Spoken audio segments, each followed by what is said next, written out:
Ang sabi nila, laging nasa huli ang pagsisisi. Kaya huwag magpadalos-dalos ng desisyon. Magandang araw mga kabarangay. Ako po si Papa Dudut at sa araw na ito, isa na namang kwento ng pag-ibig, buhay at pag-asa ang inyong mapapakinggan dito sa Barangay Love Stories #1 Papa Dudut. Magandang araw po sa iyo at sa lahat ng mga masusugid na taga-subaybay sa bawat storya ng buhay, pag-ibig at pag-asa. Ngayon ko lamang po naisipang ibahagi ang tungkol sa karanasan ko sa buhay sapagkat wala po akong sapat ng lakas ng loob at takot po akong mahusgahan ng mga tao. Ako po si Ollie May. 25 years old na ako ngayon at kahit papaano, maayos naman ang buhay. 7 kaming magkakapatid at ako ang panganay. Natatandaan ko pa noong bata pa ako na maayos ang buhay namin. Dahil malakas ang kita ng talyer ni Papa. Kami noon ang kauna-unahang talyer sa Mabini, Moncada, Tarlac. Kahit malakas ang kita ng talyer ay sumasideline pa si Mama sa pagbebenta ng halo-halo at kurtina ng sasakyan sa harapan ng talyer ni Papa. Sa kabila ng karangyaang tinatamasa namin, ay naging mahigpit si Mama sa gastusin. Hindi niya kami sinasanay ng mga kapatid ko na mamuhay ng magarbo. Hindi tayo milyonaryo, sapat lang sa pang-araw-araw ang kita natin kaya matuto kayong magtipid. Yan ang mga laging linya ni Mama. Kapag may ipapabili kaming magkakapatid na sinisigurado muna ni Mama na importante yon bago bilhin. Si Papa naman ay hindi masyadong nangingialam sa gastusin. Ang focus lang niya ay kumita ng kumita. Tulad ni Mama ay marami ding sideline si Papa. Ilang taon ding naging maayos ang takbo ng talyer. May mga tauhan si Papa noon at wala siyang ibang ginawa kundi ang mag-utos. Ngunit sadya sigurong mapagbiro ang tadhana, Papa Dudut. Dahil isang araw ay bigla na lang naging mahirap ang lahat para sa amin. Naging relax si Papa sa mga investment niya ng pera kaya naloko siya sa paggiginto. Maging puhunan ng talyer ay nawala.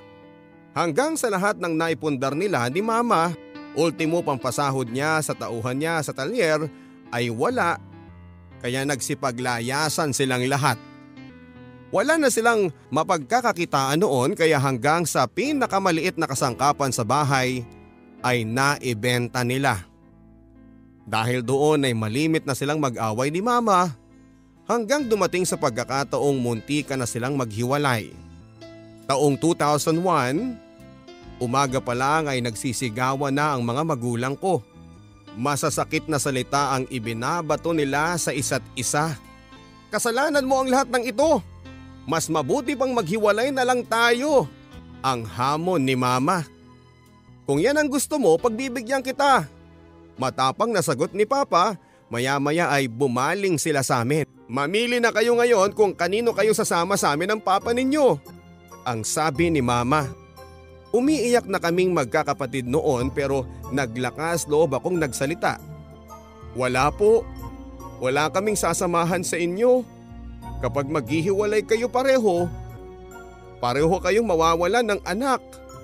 Ang sabi ko at walang umimik sa kanilang dalawa.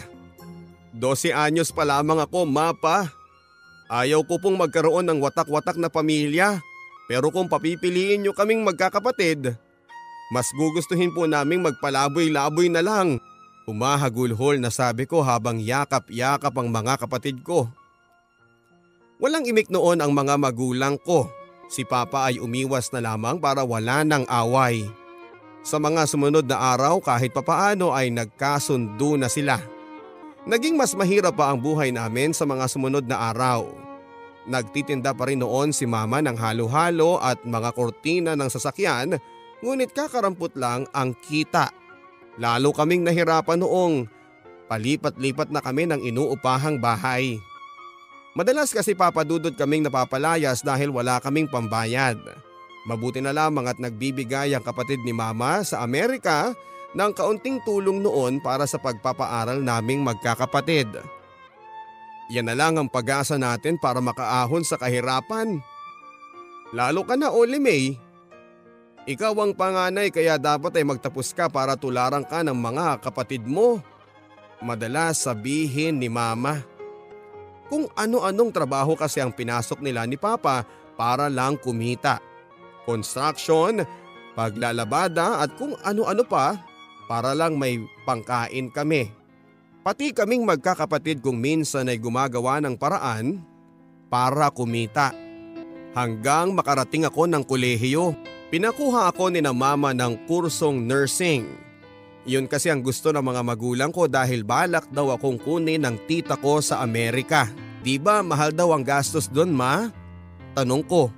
Kakayanin natin yun. At saka tutulong naman ang tita mo eh. Sagot niya. Kaya mag-aral ka ng mabuti, Oli May. Huwag mong sayangin ang lahat ng sakripisyo namin sa'yo. Ang sabi ni Papa. Opo, pangako. Iaangat ko po ang pamilya natin sa kahirapan. Nakataas pa ang mga kamay ko noon. Unang araw ng klase ay sobrang excited ako dahil ibang-iba ang dating ng universidad na pinapasukan ko. Pakiramdam ko ay doon ako magtatagumpay sa lahat ng mga pangarap ko sa buhay. Hinanap ko kaagad ang schedule at room ng bawat subject. Naging maayos naman ang unang araw ng klase. Nagkaroon ako ng maraming mga kaibigan. Isa sa mga naging malapit sa akin, Papa Dudut, ay si Joanne. Lagi kaming magkasama kahit na walang klase. Magkasundo kami sa mga bagay-bagay. Sabay din kaming umuwi dahil magkalapit lang kami ng tirahan. Mabilis na lumipas sa mga araw at buwan. December 21, 2006, bakasyon noon nang yayain ako ni Joanne na matulog sa binabantayan niyang bahay. Umuwi kasi ng probinsya ang mga magulang niya. Dahil kilala naman siya ng mga magulang ko ay pinayagan nila ako. Malaki at maganda ang bahay na binabantayan ng pamilya ni Joanne. Malalaki ang salamin sa sala at kahit saan ka tumingin ay makikita ang refleksyon mo. Mayroon ding mga nakasabit na malalaking kwadro sa iba't ibang bahagi ng dingding. Wala bang multo dito, Joanne? Nakakatakot naman dito ang laki ng bahay na to. Bulalas ko. Wala no, at saka hindi naman ako dito natutulog eh. Doon sa likod, ang sabi niya. Rapist baka meron. Ano ka ba naman? Walang rapist dito, Oli. Naiiritang sagot niya sa kaartehan ko. May kasamang dalawang malalaking aso si Joanne. Idagdag mo pa yon sa takot ko dahil may phobia ako sa aso. Doon tayo sa kubo sa likod. Doon ang tulugan namin, ang sabi ni Joanne. Tumuloy nga kami sa likod ng bahay at doon ay may nakatayong kubo. Parang mas nakakatakot naman dito. Doon na lang tayo sa malaking bahay. Suhestyon ko. Napapaligiran kasi ng malalaking puno ang bakuran. Masyado ka namang matatakutin. Safe tayo dito.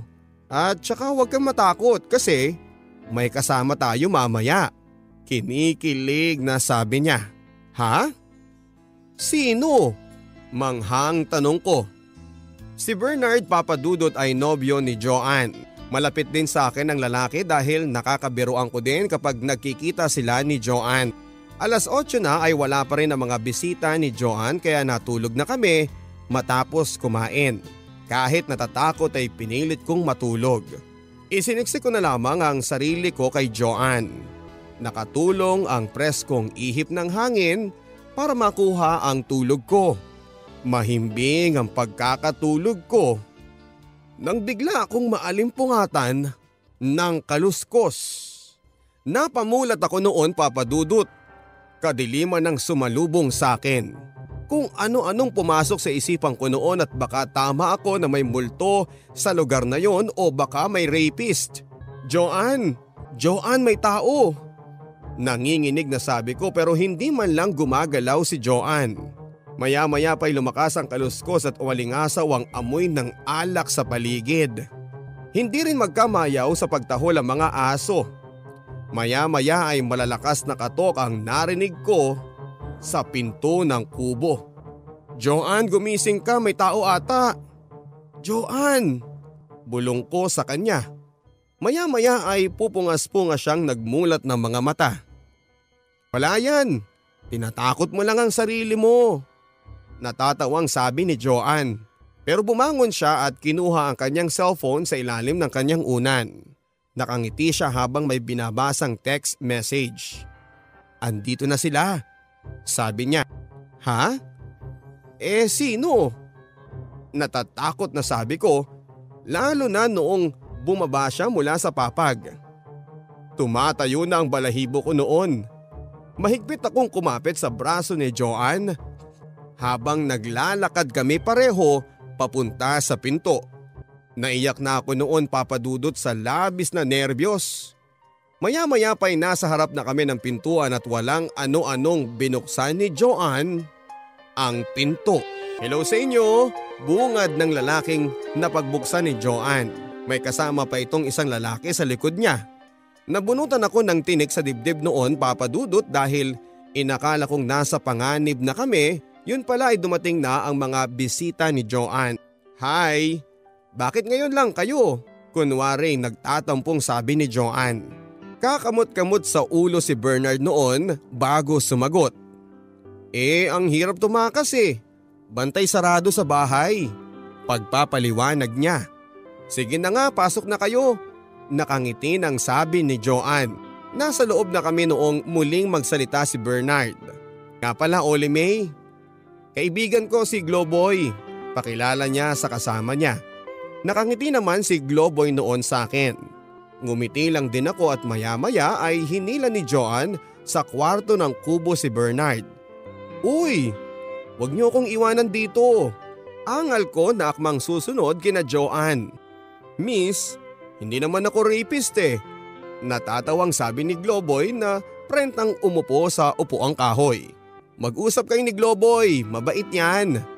Ang sabi naman ni Bernard bago tuluyang sinara ang pintuan ng kwarto.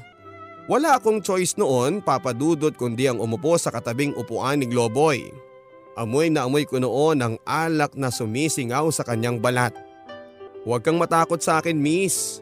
Hindi naman kita sasaktan eh. Ang sabi niya. Alangan ako nang ngumiti sa kanya. Oo, Oli May palang pangalan mo, di ba? Ako nga pala si Globoy. Tumango lang ako pero kahit papaano ay nawawala na ang kaba ko. May boyfriend ka na? Tuloy niya. Wala pa? Maikling sagot ko. Imposible naman.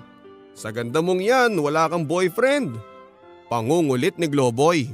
Wala nga eh, ang kulit mo naman. Hindi pa ako nagkaka-boyfriend since birth, as in NBSB. Sagot ko. Wow, no touch ka pala eh. Ang swerte ko naman. Sabi niya. Swerte? Bakit naman? Kunot noong tanong ko. Kasi ako ang kauna-unahang magiging boyfriend mo. Sabi niya at tumawa lang ako. Bakit ayaw mo ba? Tuloy niya. Ano ka ba? Hindi pa nga tayo magkakilala ng lubusan eh. Kunot noong sabi ko. Di magpapakilala. Yun nga, Globoy ang pangalan ko. Kasalukuyang kumukuha ako ng BS Criminology sa PCST. Sabi niya. Paano naman ako makakasigurong nagsasabi ka ng totoo? Eto Eto ang school ID at iba kong ID. Ewan ko lang kung hindi ka pa maniwala niyan.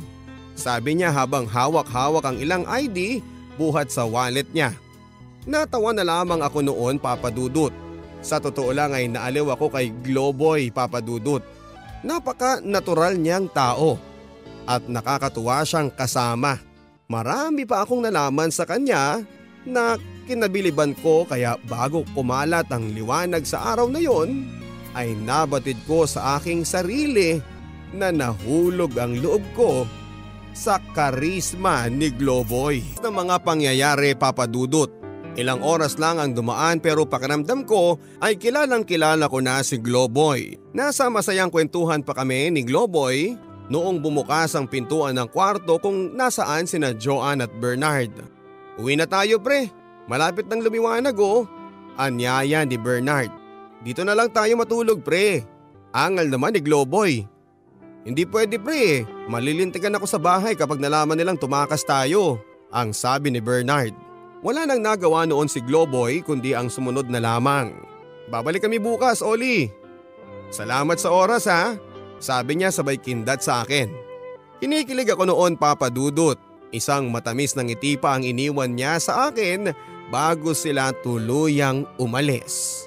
Oh, kanina ka pang ngiti ng ngiti dyan ah.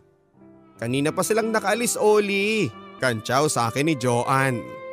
Sana maging kami, Joanne. Bulalas ko. Ha? In love ka agad? Manghang tanong niya. Parang. Ang simpatiko kasi niya eh. Sagot ko. Ay, ewan ko sa'yo. Matulog na lang tayo ulit. Iling niya bago bumalik sa pagtulog. Sumunod ako sa kanya sa kwarto pero habang nakahiga at nakatingin sa kawalan, si Globoy pa rin ng laman ng aking isipan. Kinabukasan December 23 ng alas 10 ng gabi ay dumating sina Bernard at Globoy. May dala-dala silang bibingka at balot. Pampatibay ng tuhod, biro ni Bernard sabay kindat kay Joanne. Ano ka ba? Nakakahiya! Natatawang sabi ni Joanne. Tatawa-tawa lamang kami noon ni Globoy. Pagkatapos naming kumain ay naghanda na kaming matulog. Bago pa man dumating sina Bernard ay nasabi nilang sa amin sila makikitulog. Matapos naming maghugas ng pinagkainan ay pumwesto na kami sa higaan. Nagulat lang ako noong sa akin tumabi si Globoy. O bakit nandito ka? Doon ka kay Bernard o. Angal ko. Makakastorbo ko sa kanila eh. Sagot niya. Napalingon ako kay Joanne at kay Bernard noon na yakap-yakap na ang isa't isa. Si Globoy naman ay tumayo para patayin ang ilaw. Nanginginig ang buong katawan ko noon, Papa Dudut. Unang pagkakataon yun natatabihan ako ng lalaki. Tumalikod na lamang ako noon kay Globoy at pinilit na matulog. Dinig na dinig ko ang kabog ng dibdib ko. Ganon din ang kay Globoy na sadyang lumapit sa akin. Anong gamit mong shampoo? Humahalimuyak ang bango ng buhok mo ha. Bulong sa akin ni Globoy. Manahimik ka nga dyan. Matulog na tayo. Tulog na yung dalawa oh. Sabi ko. Hindi tulog yung mga yan. May ginagawang kababalaghan. Bulong niya. Ewan ko sa'yo, Globoy. Matulog ka na nga. Kunwari iritang sabi ko. Hindi ka ba naiinggit, Oli? Tanong niya. Hindi ah. Kaya ikaw, matulog ka na. Sagot ko. Hinila ako ni Globoy paharap sa kanya. Amoy na amoy ko noon ang toothpaste na ginamit niya na humahalo sa masculine scent ng kanyang pabango. Hinawakan niya ako sa pisngi at bago pa ako makareact ay naramdaman ko ang pagdampi ng mainit at malalambot na labi niya sa labi ko. Hindi ako makakilos noon, Papa Dudut. Sinubukan ko pang pigilan siya sa paghalik sa akin pero nanghina ang katawan ko. Kaya nagpaubaya na lamang ako kay Globoy. Kauna-unahang halik ko yon. Napapikit ako noon, Papa Dudut, habang unti-unting lumalalim ang halik na dulot ni Globoy. Ramdam ko rin noon ang paglalakbay ng mga kamay ni Globoy sa akin. Napapitlag na lamang ako noong sinubukan niyang ipasok ang kamay niya sa loob ng aking bulsa. Itutulak ko na sana, Papa Dudut, pero naunahan ako ng pagkalat ng liwanag sa buong kwarto. Malulutong na tawa ang narinig ko buhat kina Joanne at kay Bernard. Huli kayo! Sigaw ni Joanne. Uy! Labing-labing pre ha! Kantsaw naman ni Bernard. Tumawa na lang kami noon ni Globoy para pagtakpan ang hiyang nararamdaman namin. Noong araw ding iyon ay naging kami ni Globoy, Papa Dudut. Kung tutuusin ay 2 araw pa lamang kaming magkakilala. Pero pakiramdam ko ay siya na ang lalaking gusto kong makasama habang buhay. December 31, besperas ng bagong taon. Kasalukuyan ako naghihiwa ng karot sa kusina nang tinawag ako ni Papa sa salas. Oli, may bisita ka, halika muna sa sala.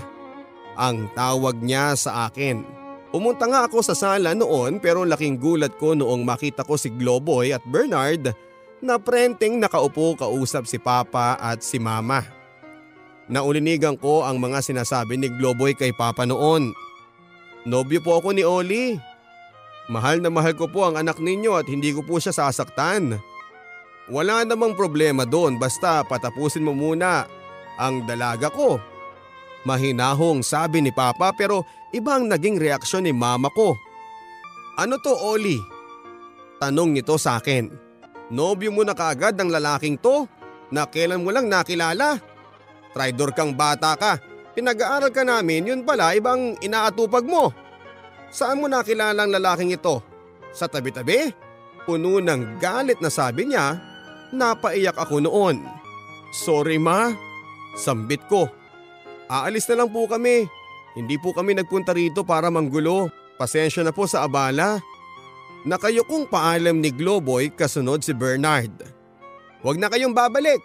Pahabol ni Mama noon bago pabagsak na sinara ang pintuan. Marami pa akong narinig na mga masasakit na salita noon galing kay Mama. Yun bang lalaking gusto mo, Oli May? Amoy alak at nakita ko pa yung suot niya, butas-butas na pantalon. Mukhang adik. Matutukhang yon. Pangtutuya ni Mama kay Globoy. Makipaghiwalay ka sa lalaking yon ngayon din. Pag-aaral mo nga tupagin mo dahil nagkakanda-kuba-kuba na kami ng ama mo sa pagpapaaral sa iyo. Ang sabi niya. Umiyak na lamang ako noon, Papa Dudut. Wala akong choice kundi ang makipaghiwalay kay Globoy. Tinext ko na lamang siya noon at sinabing kailangan na naming itigil ang aming relasyon. Pero hindi siya pumayag. Ang sabi niya ay bakit daw namin gagawing komplikado ang lahat kung nagmamahala naman kami pareho. Ang sabi niya kapag may pagkakataon ay mag-usap kami ng masinsinan. Hindi namin kailangang maghiwalay ng ganon-ganon na lamang. Ilang araw matapos ang insidenteng iyon ay nagkita nga kami ni Globoy. Miss na miss namin ang isa't isa noon. Hindi kasi kami masyadong nakakapag-usap sa cellphone dahil lagi akong sinisita ni Mama kapag hawak ko ang cellphone ko. Galing ako noon sa eskwela, sinundo lamang ako ni Globoy sa gate ng school. Pumasok kami sa sinihan. Hindi mo lang alam kung gaano kita na-miss, Oli. Mahal na mahal kita. Sabi niya noong dadalawa na lamang kami. Mahal na mahal din kita, Globoy, pero paano natin itutuloy ang relasyon nating ito? Kailangan nating magsakripisyo ngayon. Pero darating ang araw na magiging malaya din tayo. Sabi niya bago niya ako niyakap ng napakahigpit. Ganun nga ang naging setup ng relasyon namin, Papa Dudut. Masaya naman kami kahit patago lamang ang aming relasyon. Wala namang kaming magagawa dahil pare-pareho kaming nag-aaral noon. Nangako na lamang kami sa isa't isa na kahit anong mangyari, ipaglalaban namin ang relationship namin. Hindi naman nakakahalata ang parents ko noon dahil napapanatili ko namang mataas ang grades ko kahit na may boyfriend ako. Naging inspirasyon ko ang pagmamahala namin. May mga pagkakataon lang na nagkakatampuhan kami pero nananaig ang pagmamahal namin sa isa't isa. Isa sa mga hindi ko makakalimutang nangyari sa pagitan namin ni Globoy ay noong pinuntahan niya ako sa bahay. Madilim na noon at sa likod bahay siya dumaan. Nasa kapitbahay noon ang mga magulang ko at kapatid ko nakikinood ng TV dahil naputulan kami ng kuryente. Baka mahuli tayo. Bakit ka pa kasi nagpunta rito? Nag-aalalang tanong ko. Punta tayo kina Joanne. Anong gagawin natin doon? Tanong ko. Bibisita lang. Sabi niya. Kahit alangan, Papa Dudut, ay sumama ako kay Globoy. Sa likod bahay kami dumaan, maisan yon kaya hirap kami ni Globoy. Lalo at madilim ang paligid. Sa dulo ng maisan ay may mga puno naman ng saging. Nakakatakot dito baka matuklaw tayo ng ahas.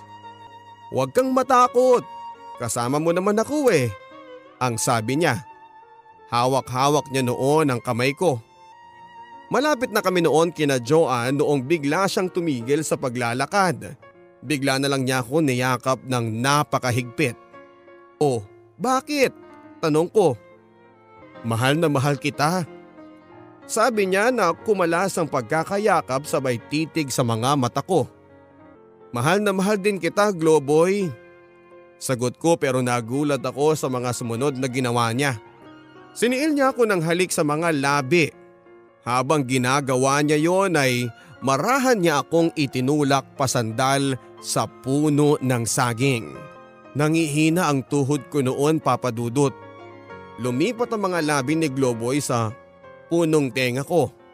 Nakakakiliti ang sensasyong dulot noon.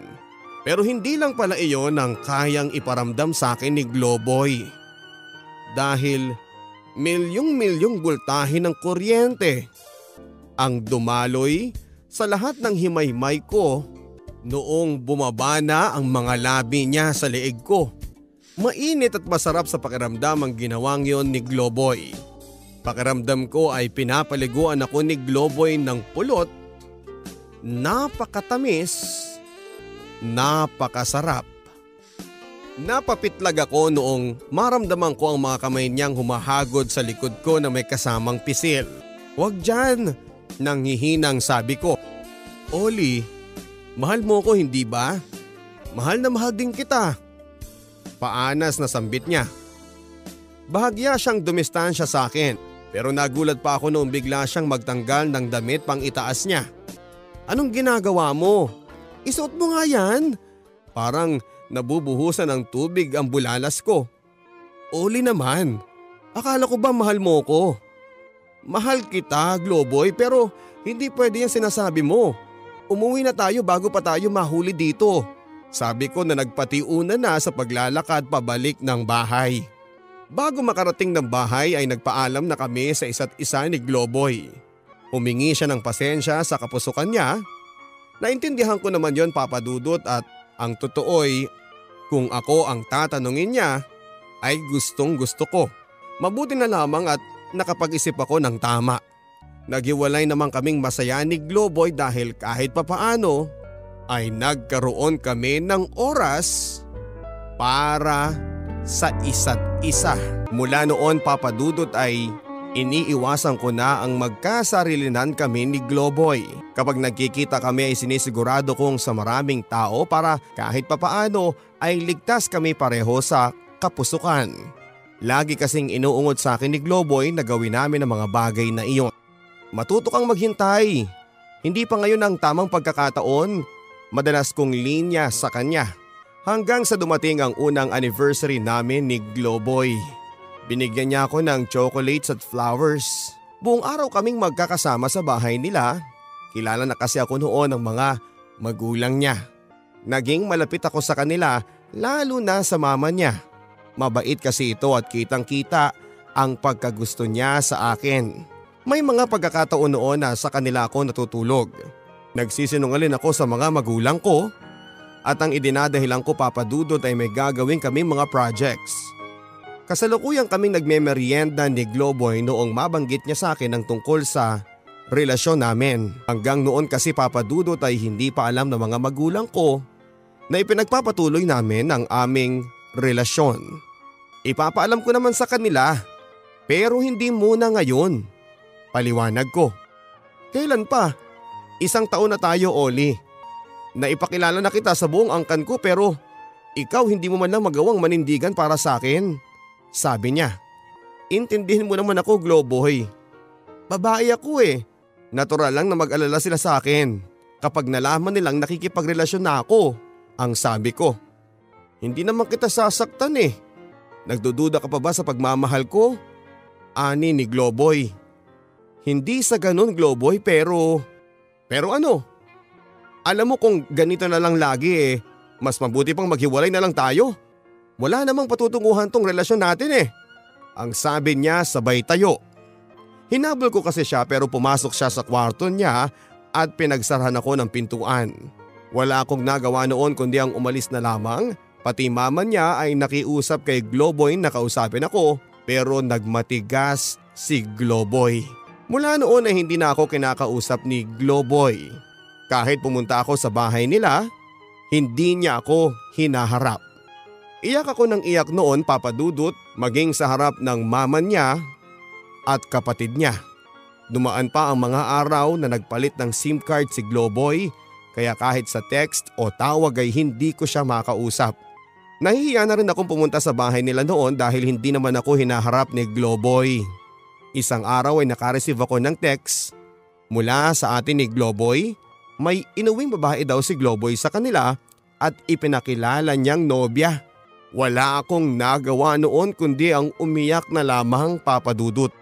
Masamang masama noon ang loob ko lalo na at wala naman akong masabihan sa bahay. Papa Dudut, nawalan ako ng ganang kumain at hindi ako makatulog hanggang sa magkasakit na ako. Napabayaan ko ang pag-aaral ko, Papa Dudut, dahil hindi ako nakakapasok. Kapag pumapasok naman ako ay tulala lang ako sa klase. Hanggang mapansin niyon ng mga magulang ko. Anong nangyayari sa iyo, Oli? Bumababa ang mga grades mo. Ang sermon ni mama sa akin. Yumuko na lamang ako, Papa Dudut, dahil hindi ko naman pwedeng sabihin sa kanila ang pinagdaraanan ko. Kailangan mong magtapos, anak, para makabangon tayo sa kahirapan. Hirap na kami ng papa ninyo sa pagtatrabaho. Huwag ka namang ganyan, lalo na ngayon na pinapaalis na tayo dito. Naiiyak na sabi ni mama. Bakit, ma? Bakit tayo pinapaalis? Tanong ko. Hindi na naman tayo nakakabayad ng renta, anak eh. Dahil naibayad na natin lahat sa matrikula mo ang kinita namin ng papa mo. Ang sabi ni mama. Nakonsensya ako sa mga sinabing iyon ni mama, Papa Dudut. Bukas Sabado naman maghahanap tayo ng malilipatan. 2 araw lang ang palugit na ibinigay sa atin ng may-ari, ang sabi niya. Kinabukasan nga, Papa Dudut, ay naghanap kami ni mama ng malilipatang bahay. Sinuyod namin ang mga nagpaparenta sa lugar namin hanggang makarating kami ni mama ng palengke. Nagpaalam ako kay mama na may pupuntahan lamang akong kaklase. Pumayag naman siya. Pero ang totoo, Papa Dudut, ay pupunta ako sa bahay ni Globoy. Malapit kasi sa palengke ang bahay nila. Magbabaka sakali lang na baka nagbago na ang isip niya at hinihintay lang niya akong lumapit. Nakita ko kaagad ang mama niya sa bakuran nila. Matapos kong magmano ay tinanong ko si Globoy. Alam ko kasing kapag Sabado ay nasa bahay lamang siya, pero lumapit sa akin ang ating ni Globoy na noon ay palabas ng pintuan. Oli! Nandyan yung girlfriend ni Globoy eh. Nag-aalalang sabi niya. Nasaktan ako sa mga sinabi niyang yun. Uwi na lang din ako, ate. Naluluhang sabi ko, pero hinila ako ng mama nila. Dito ka na kumain, Oli. Tinola ang ulam namin, ang sabi niya. Wala na akong nagawa noon kundi ang sumunod sa mama nila. Pagpasok pa lang sa bahay ay nakita ko na si Globoy at ang bago niyang girlfriend. Wala nang sasakit pa sa naramdaman ko noon, Papa Dudut. Para bang tinusok ang puso ko habang pinagmamasdan ko silang dalawa. Magkaharap pa kami noon sa hapagkainan. Kitang-kita ko pa kung paano sila maglambingan. Iisa ang plato nila at nagsusubuan pa sila na tila ba nananadya. Pinipigilan ko lang noon ang pagtulo ng luha ko, pero ang puso ko ay naghihinagpi sa labis na kalungkutan. Tila walang pakialam sa akin si Globoy noon. Parang hindi niya ako nakikita. Kahit papaano ay nabawasan ang tensyon sa hapagkainan dahil kinausap ako ni Ate Glofel at Mami Glo. Kaya kahit papaano ay nakakain naman ako, pero nang matikman ko ang tinola ay hindi ko mapigilang magkomento. Mami Glo, bakit parang walang lasa ang tinola mo ngayon? Inosenteng tanong ko, pero natawa lamang si Mami Glo. Sinipa naman ako ni Ate Glofel buhat sa ilalim ng mesa. Pansin ko din noon na parang nawala ng gana si Globoy at nobya niya dahil umalis sila sa pagkainan nang hindi pa tapos kumain.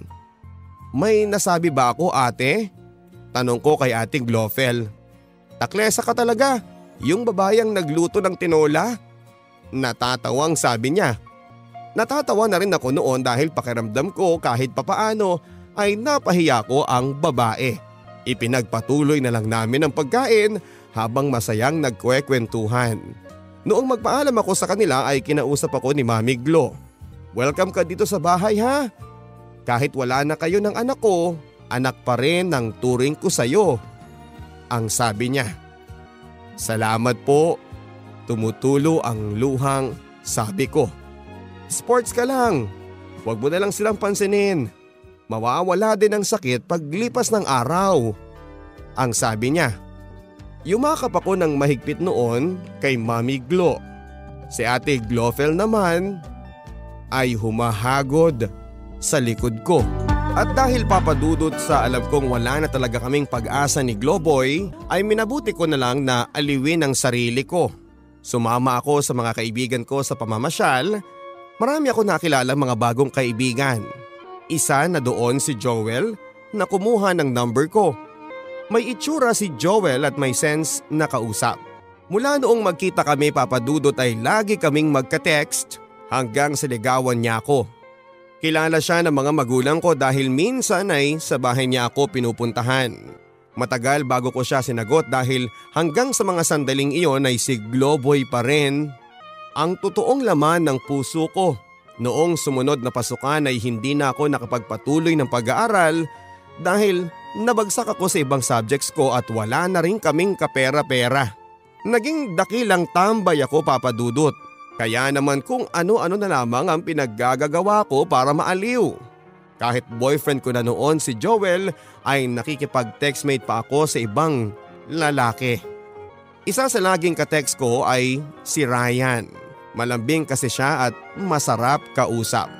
Lagi niya akong niyayayang makipag-meet pero natatakot ako. Isa pa ay baka malaman ni Joel. Isang araw ay nagkausap kami ni Ate Glofel. At isang masakit na balita ang hatid niya sa akin.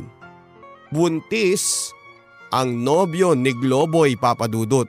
At ayon kay Ate Glofel ay handang panagutan yon ni Globoy. Iyak ako ng iyak noon at wala na talagang pag-asa ang relasyon namin. Siguro nga'y talagang hindi na niya ako mahal kaya kailangan ko nang tanggapin yon. Dahil sa sakit na nararamdaman ko ay hindi na ako nakapag-isipan ng tama. Kaya naman noong magaya muling makipagkita ang ka-textmate kong si Ryan, pumayag ako. Wala na akong pakialam noon, ang gusto ko lang ay sumaya. Gusto kong makalimot kahit sa maikling sandali lamang. Dinala ko ni Ryan sa isang mumurahing hotel, papadudot. Kakaiba si Ryan dahil napapayag niya akong makisiping sa kanya. Oo. Ang ipinagkait kong pagkababae kay Globoy ay nasa nobyo kong si Joel. Sa mahabang panahon ay binitawan ko lang sa lalaking hindi ko kilala ng lubos. Tulala ako noon matapos kaming magsiping. Yakap-yakap niya ako ang hubad kong katawan. Nobya na ba kita, Oli? Tanong niya sa akin. May boyfriend na ako, Ryan. Sabi ko. Pero paano tayo? Paano tong nangyari sa atin? Tanong niya. Saka na natin pag-usapan, Ryan. Uwi na tayo? Sabi ko. Hindi ako makapag-isip ng tama noon, papadudot. Nakokonsensya ako sa nagawa ko at hindi lang sa nobyo kong si Joel kundi maging sa mga magulang ko. Paano kapag nalaman nila ang nagawa ko? Si Joel, matatanggap pa kaya niya ako kapag nalaman niya na hindi na ako birhen at hindi sa kanya na boyfriend ko pinagkaloob yun kundi sa ibang lalaki. Naging matamlay ang mga sumunod na araw ko, papadudot. Minsan ay dinadalaw ako ni Joel sa bahay at napansin ang katamlayan ko. May problema ka ba? Parang aburido ka eh. Tanong niya sa akin. Wala naman. Masama lang kasi talaga yung pakiramdam ko eh. Sabi ko. Di mag-take ka ng gamot, mahal. Suhestyon niya. Mawawala din to mamaya. Iinom na lang ako ng maraming tubig. Sagot ko. Pinilit ko na lamang maging masigla sa harap ng pamilya ko at kay Joel, papadudot. Pero makalipas ang 2 buwan ay napansin kong may kakaiba sa akin. Lagi akong nagugutom at kung ano-anong pagkain ang hinahanap ko. 2 buwan na rin akong hindi dinadatna ng dalaw noon. May pangamba ako, papadudot, na buntis ako. Hindi ko naman masiguro yon dahil irregular talaga ang menstruation ko. Minsan ay inaabot pa ng 4 hanggang 5 buwan na hindi ako dinadatnan. Isa pa ay paano ako mabubuntis kung minsan lang naman na may nangyari sa amin ni Ryan. Hanggang umabot ang 5 buwan na hindi ako niregla. At lumaki na rin ang tiyan ko. Olimay anak, bakit parang lumalaki ang tiyan mo? Buntis ka ba? Ang tanong sa akin ni mama. Hindi po. Nagdadalawang isip na sabi ko. Baka mayoma na yan. Subukan mo mag-take ng pamparegla. Ang sabi ni mama. Ilang uri ng gamot ang ipinainom sa akin pero 2 linggo na ang nagdaan ay hindi pa rin ako nagre-regla. At palaki ng palaki ang tiyan ko. Dinala ako ng mga magulang ko sa hospital para matignan ng mga doktor. Sa ospital ay in-ultrasound nila ako, Papa Dudut, at hindi ko maipaliwanag ang nararamdaman ko noong makita ko ang sanggol sa sinapupunan ko. Gusto kong umiyak noon pero hindi ko magawa. Takot na takot ako sa magiging reaksyon ng mga magulang ko. Gusto mo miss papasukin natin ang mga kasama mo? Tanong ng doktor. Tumango na lamang ako. Nang makita ni mama ang resulta ng ultrasound ko ay halos himatayin siya. Walang imik noon si Papa. Pero alam kong galit sila sa akin. Nang makarating kami sa bahay ay kinausap ako ni Papa. Gusto kong makausap si Joel. Bukas na bukas din ay papuntahin mo siya rito sa bahay. Ang sabi ni Papa. Pero pa, hindi po si Joel ang nakabuntis sa akin. Umiiyak na sabi ko. Paano hindi si Joel Siya ang nobyo mo. Ang sigaw sa akin ni Mama. Hindi po siya. Kahit kailan walang nangyari sa amin ni Joel, Ma, Pa. Ibang lalaki pong nakabuntis sa akin at hindi ko po siya nobyo. Hagulhol ko. Kaninong damuho ka nagpabuntis? Ang tanong ni Mama. Kahit nahihiya ako, Papa Dudut, ay ikinuwento ko sa kanila ang nangyari. Puntahan mo ang lalaking yan. Kailangan kanyang panagutan. Nanginginig na sabi ni Papa. Wala akong nagawa noon, Papa Dudut, kundi ang tawagan si Ryan pero iba ang reaksyon niya sa mga sinabi ko. Pinapapunta ka dito sa bahay ng mga magulang ko? Sabi ko. Bakit naman ako pupunta dyan? Nagtatakang tanong niya. Buntis ako, Ryan? At ikaw ang ama. Sabi ko. Paano naman ako makakasigurong akin yan?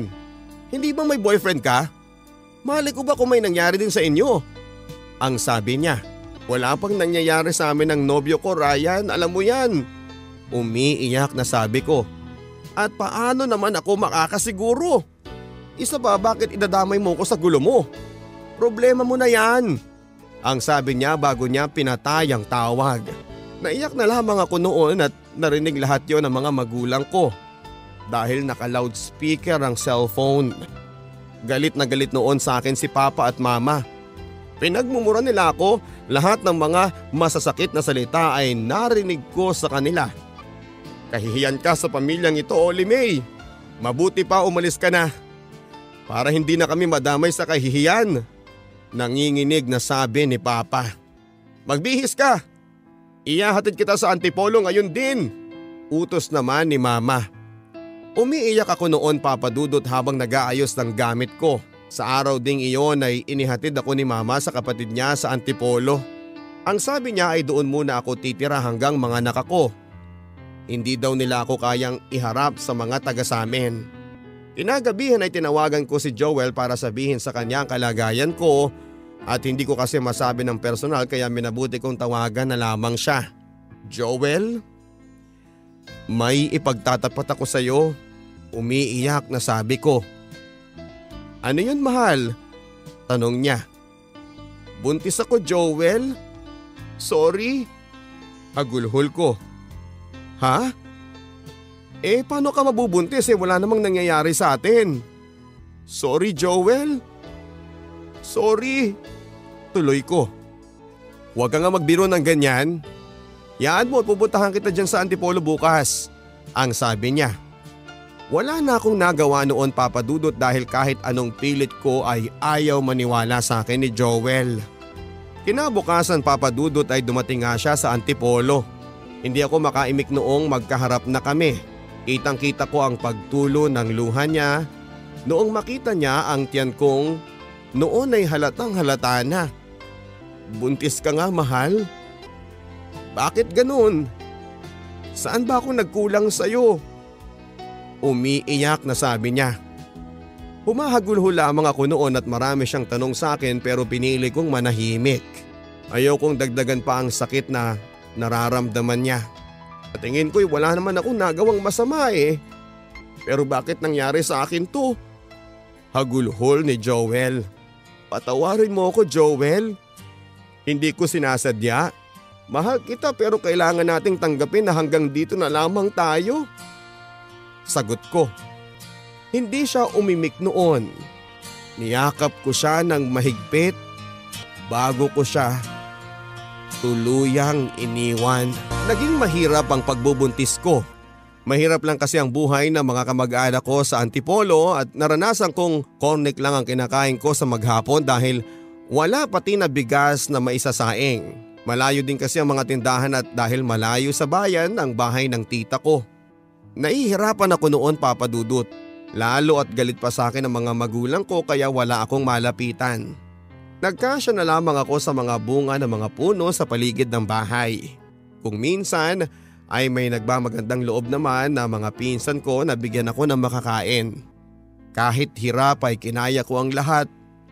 Hanggang noong September 16, 2009 ay isinilang ko ang isang lalaking sanggol na pinangalanan kong Yael. Kahit alam kong walang pakialam si Ryan noon ay nag-text pa rin ako sa kanya. Tuwang-tuwa ako noon, Papa Dudut, dahil 3 araw matapos ako manganak ay dumating ang mga magulang ko. Kahit papaano ay gumaan naman ang pakiramdam ko, lalo na noong makita kong aliw na aliw sila sa bata. Kahit hindi nila ako masyadong kinakausap ay masaya na akong tanggap nila ang bata at napatawad na nila ako. Makalipas ang ilang linggo ay bumalik na sa Tarlac ang mga magulang ko dahil walang makakasama ang mga kapatid ko. Tulad ng dati ay mahirap pa rin ang buhay sa Antipolo. Niwala akong pambili ng gatas para sa anak ko. Kakaunti lang kasi ang lumalabas sa akin, Papa Dudut, kaya kapag wala ng gatas ang anak ko ay pati sabaw ng sinaing ay ipinapadede ko sa kanya. Awang-awa ako noon kay Yael pero wala akong magawa dahil hindi pa naman ako makapagtrabaho. Sa sitwasyon naming iyon ng anak ko ay sinundo kami ni Mama para iuwi na sa Tarlac. 2 buwan gulang noon ang anak ko. Noong makita ko ng mga kapitbahay namin ay naging usap-usapan nila ako. Ang payo ni Mama ay huwag ko na lamang silang pansinin at tanggapin ko na lamang daw lahat ng maririnig ko dahil kagagawang ko naman ang lahat. Kinabukasan, Papa Dudut, ay bumili ako ng gatas sa palengke. Noong pauwi na ako ay nakasalubong ko si Mami Glo. Nagtatanong ang mga mata niya noong makita niya ang hawak kong gatas. May anak na po ako, Mami Glo, sabi ko. Alam kong nagulat siya pero hindi ko na lamang pinansin. Matapos ko magmano ay nagpaalam na ako dahil walang titingin sa bata. Pagsapit ng gabi ay may hindi ako inaasahang bisita. Si Globoy at sa amoy pa lang ay alam kong nakainom na siya. Basang-basa siya noon dahil umaambon kaya minabuti kong papasukin siya sa bahay. Pasensya ka na ha. Wala akong ipang papamerienda sa'yo. Nahihiyang sabi ko at hindi pa rin ako makapaniwalang nasa harap ko noon si Globoy. Kumusta ka na, Oli May? Malungkot na tanong niya. Maayos naman ako. Eto, may anak na. Sagot ko. Mahal mo pa ba ako? Kasi Oli May, mahal na mahal pa rin kita hanggang sa ngayon eh. Ang sabi niya. Alam mo Globoy, lasing ka lang. Umuwi ka na muna. Pag-iiba ko ng usapan. Tumalikod ako sa kanya para maitago ko ang pagtulo ng mga luha ko. Bigyan mo pa ako ng isa pang pagkakataon, Oli May. Ang sabi niya. Umuwi ka na Globoy. Wala na tayong dapat na pag-usapan pa. Pagtataboy ko. Oo, Oli May. Uuwi na ako ngayon pero tandaan mo, mahal na mahal pa rin kita hanggang sa ngayon. Ang sabi niya. Hindi na kita mahal Globoy kaya umalis ka na. Isa pa may nobya ka na. Kaya tigilan mo na ako. Sagot ko. Hindi ko siya mahal. Ikaw ang mahal ko, Olie May. Naiiyak na sabi niya. Puno ng hinanakit na hinarap ko si Globoy. Talaga? Kung hindi mo siya mahal, bakit mo siya binuntis? Hagulhol ko at hindi siya nakapagsalita. May kanya-kanya na tayong buhay, Globoy. Hindi na natin pwedeng ibalik pa kung ano ang meron tayo dati. Babae din ako. Alam ko ang mararamdaman ng girlfriend mo kapag nalaman nito ang kalokohan mo. Matututunan mo din siyang mahalin. Sabi ko habang umiiyak. Kung puso ko lang ang masusunod, Papa Dudut, ay gustong gusto kong makipagbalikan kay Globoy. Pero kailangan kong paganahin ang utak ko para sa anak ko. Hindi na ako pwedeng magpadalos-dalos pa dahil hindi lang sarili ko ang nakasalalay. May anak na ako na kailangan kong iprioridad. Kaya kung ano man ang meron sa amin noon ni Globoy ay hanggang dun. Sa paglipas ng taon ay natuto na ako sa buhay. Pinilit ko, Papa Dudut, na maging matatag para sa anak ko. May mga pagkakataon lang, Papa Dudut, na naaawa ako sa kanya. Nalalaki siya na walang ama at dahil doon ay gumawa ako ng paraan para mailapit ko siya sa kanyang ama. Hindi ko na siya makontak ang numero ni Ryan noon kaya sinearch ko siya sa Facebook. Agad ko naman siyang nahanap pero hindi ko masend ang friend request. Tinignan ko lahat ng friends niya at lahat ng nakita kong kaapelyido niya ay pinadalahan ko ng friend request. Isa sa kanila ang agad na nag-confirm ng request ko, si Lynn na pinsang buo ni Ryan. Inaibigan ko siya at noong magtagal-tagal na ay saka ako nagtanong tungkol kay Ryan. Sa kanya ko nalaman kung paano pumunta si Ryan sa Burgos, Kamiling, Tarlac. Wala akong sinayang na oras. Nakipagkita ako kay Lynn kasama ang anak ko. Kasama niya noon ang mama niya noong magkita kami at giliw na giliw sila noong makita nila si Yael. Bago kasi kami nagkita-kita ay nasabi ko na may anak kami ni Ryan. Kamukha nga ni Kuya Ryan, ma. Bulalas ni Lynn. Oo nga hindi may pagkakaila itong batang ito anak ni Ryan. Ang sabi naman ng mama niya. Naluluha ako noon, Papa Dudut, sa labis na kaligayahan para sa anak ko. Si Kuya Ryan pala nasa palengke, nagbabantay ng computer shop, ang sabi ni Lynn. Pwede ba namin siyang puntahan? Tanong ko. Oo ate, basta huwag mong sabihin kami ang nagturo ha, pakiusap niya. Nangako naman ako na hindi ko sila idadamay sa gulo. Inatid nila kami ni Yael sa palengke tapat mismo ng computer shop. Naglakas loob akong pumasok doon. Agad kong nakita si Ryan na noon ay abala sa harap ng computer. Marahil ay naramdaman niya ang presensya ko kaya napatingin siya. Olie May? Kunot noong tanong niya. Ako nga, Ryan. Sagot ko. Napatitig siya kay Yael na noon ay karga-karga ko. Siya ba? Mahinang tanong niya. Tumango lamang ako at titig na lumapit sa amin si Ryan. Bago pa man siya makalapit sa harap ay nakita kong nangingilid na ang kanyang mga luha. Pwede ko bang kargahin ang anak natin? Paalam niya na tuluyan na ngang naiyak.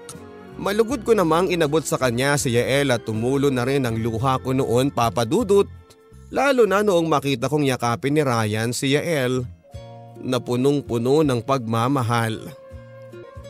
Nang araw na yon ay nagsara ng computer shop si Ryan at ipinasyal niya si Yael kasama ako sa palengke. Binilhan niya ng kung ano-ano at pinakain. Masayang-masaya ako noon at noong paalis na kami ay nagbigay siya ng pera para sa bata.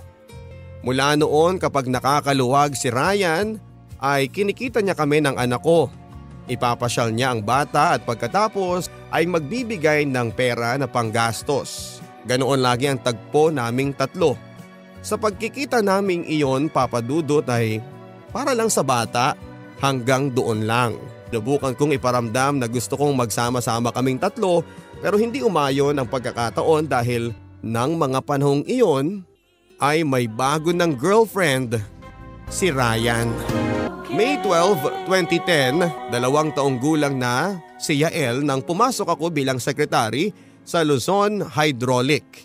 Iginugol ko, Papa Dudut, ang sarili ko sa pagtatrabaho para sa anak ko at sa aking pamilya.